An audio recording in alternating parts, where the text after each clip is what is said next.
Hello? Yes, that's the correct address. Well, can't you just radio the driver and find out where he is and how long he'll be? It's really important that I get it tonight. All right, I do appreciate that. Thank you. Oh, hello? I think...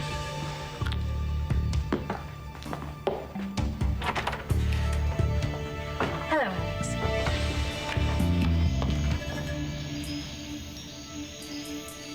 Thank you for showing up so quickly. I was curious. I've never taken a meeting in a mausoleum before. Yeah, well, I'd give you the guided tour, but I'd like to get right to the point. Ah, yes, of course. The mysterious Dr. Devane. I take it she's been less than forthcoming about her career, among other things. She claims she stopped practicing medicine, but she treated my brother. That is a paradox, I'd say. Yeah. You seem to be the only person who knew Alex before Dimitri, so I was hoping you could tell me something about her. And why should I help you? I mean, it's not as if you've overwhelmed me with your hospitality, summoning me to meet you in a tomb. I didn't want us to be interrupted. Not by any living creatures, at least.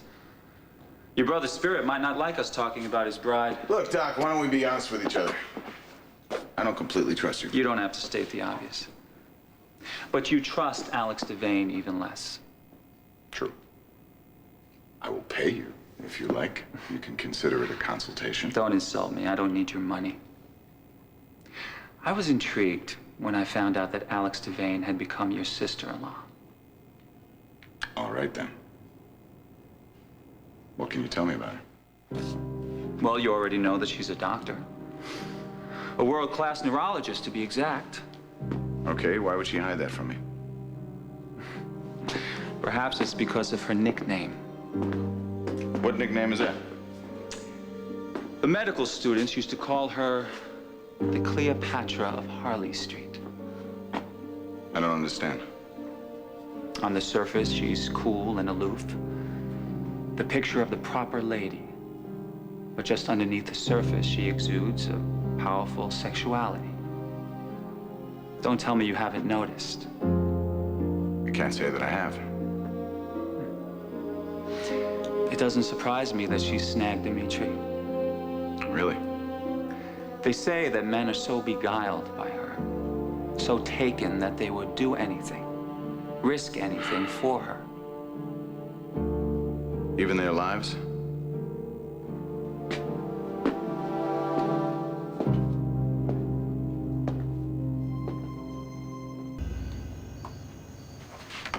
Miss Kane. Oh, please, call me Erica.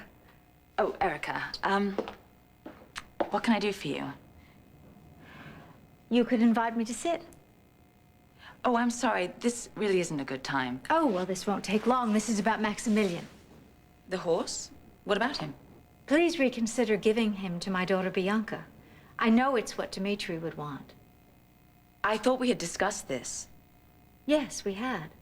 But because you were in mourning, I didn't press it at the time. But Bianca is the logical choice. Bianca was like a daughter to Dimitri, and she loves the animal. How did she take the news? It was very hard, but she's a very, very strong little girl. In any case, she made a point of asking me what's going to happen to Maximilian. And I didn't have the heart to tell her that you were keeping him. So what did you tell her? I told her that nothing had been decided, but that I was sure you'd do the decent thing and give her the horse. Well, when you put it that way, I suppose I can't refuse. Exactly. So, shall I make arrangements to have the horse shipped, or would you like to take care of that? No, I'd prefer that he stayed on here at Wildwind until the weather cools off. I couldn't bear to ship a horse in this heat. But that doesn't make any sense. This is done all the time. No, he could get dehydrated and he could colic and die. I'm afraid that sort of thing happens all the time when you take chances with a horse. Well, who's going to exercise him in the meantime? How will he stay fit? I do. I ride him every day. David was right about you. David? Dr. Hayward, I understand you ran into him at the hospital? What did he say about me? Well, you make her sound more like Mata Hari than Cleopatra. Well, maybe she's changed, but The Alex Devane I knew was very secretive, using her beauty and charm when it suited her, but the rest of the time, cool, distant, withdrawn. The last part fits. Why did she leave medicine? Maybe there were lawsuits. Malpractice? I really shouldn't speculate. I'd like to talk to one of her former patients. Good luck, Why do you say that? because I doubt you'll find any of them who have survived. What makes you think David Hayward told me anything about you? You just said he was right about me. Well, David Hayward just happened to remark that he thought you looked like someone who might like to ride horses. Are you paranoid or something? No, I just don't like being talked about behind my back. Oh, well, I hardly think that constitutes talking about you behind your back. In any case, how could David Hayward tell me anything about you? He just met you. I've just heard some dreadful things about him, that's all. You heard dreadful things about him. Who have you been talking to? Oh, forget I said anything. And why would you feel compelled to trash someone you barely know? I said forget it. Obviously, it was a mistake my coming here. Although I'm trying to responsibly carry out Dimitri's wishes, even if that means asking your permission. So I guess we're going to have to go through this entire thing all over again 3 weeks from now. You want the horse? Fine, take him. I thought you just said the horse would die in the heat. Oh, he'll live. Talk to the stableman and make your arrangements. Now, if you don't mind, you really will have to excuse me. Excuse me. Hi, Alex. Oh, hi, Erica. Hi, Jilly. Oh, I didn't know you had company. Do you want me to come back at another time? No, this is the perfect time. Erica was just leaving. Yes. Thank you. Thank you so much, Alex, for finally doing the right thing. Oh, you're very welcome, and I hope she enjoys the horse. Thank you. Now, have a good day.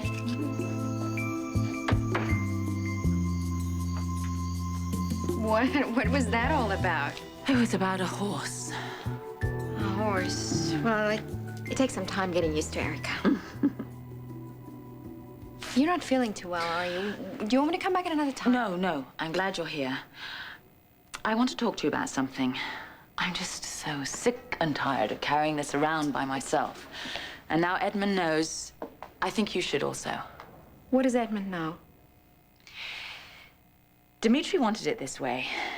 And now looking back, I think it was a big mistake. And I hope you will forgive me. Alex, please just tell me what it is. I wasn't only his wife. I was his physician also. He was ill, Jillian. He was very ill.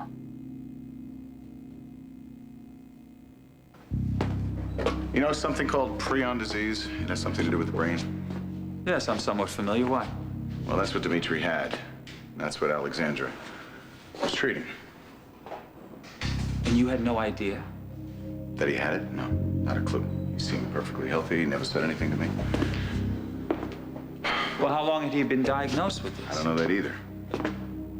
The only thing I do know is that she claims her treatment was working. Now, I ask you, is that possible?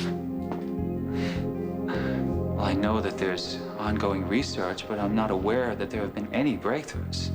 Well, you're a cardiologist. Perhaps you haven't heard. No, I read a great many medical journals. And from what I've read about prion and other related conditions, those diseases are fatal. Huh. Well, she claimed that it was in remission. And that's why they got married. Well, it sounds like the classic con to me. Get him to think that he's getting better. Get him to marry her and then walk away with his money when he dies. Was there a prenup? Not that I'm aware of. Or maybe she's conning you too. Well, then she'll lose. Thank you for your time. I appreciate it. Let me know how this works out. And be careful. You know, we could have had this discussion in my office.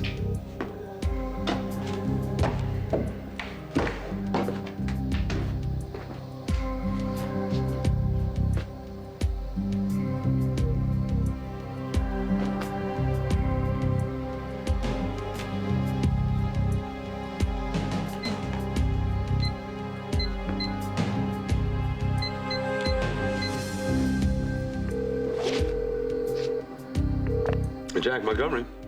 Yeah, Jack, it's Edmund. I need to see you right away. Hi, Edmund. Well, look, if it's about the foundation, I'm going to have to go all the way back to my hotel room to get all the pertinent papers. No, this has got nothing to do with that. Well, then what? I need to make arrangements to have Dimitri's body exhumed.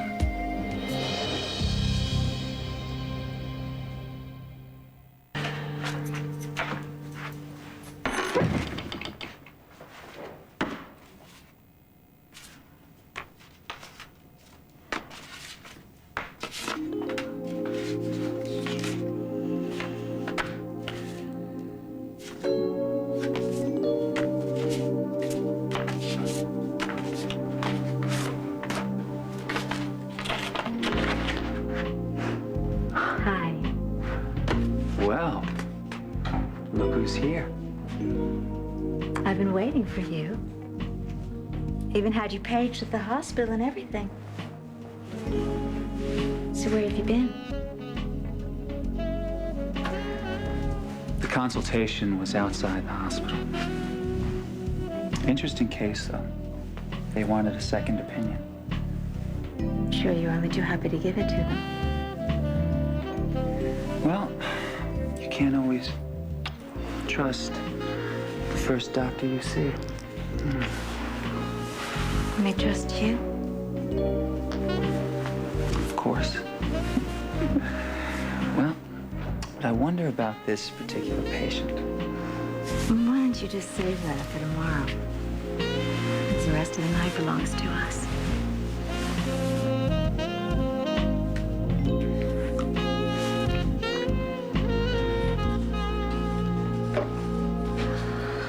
Brooke, what do you think of Edmund's theory? That Alex is a killer and a fortune hunter. I think he's wrong. I think that's his grief talking. Why doesn't she want anybody to know she's a doctor? I don't know. It just, you know, my instincts tell me that she's a decent person, and she must have had her reasons.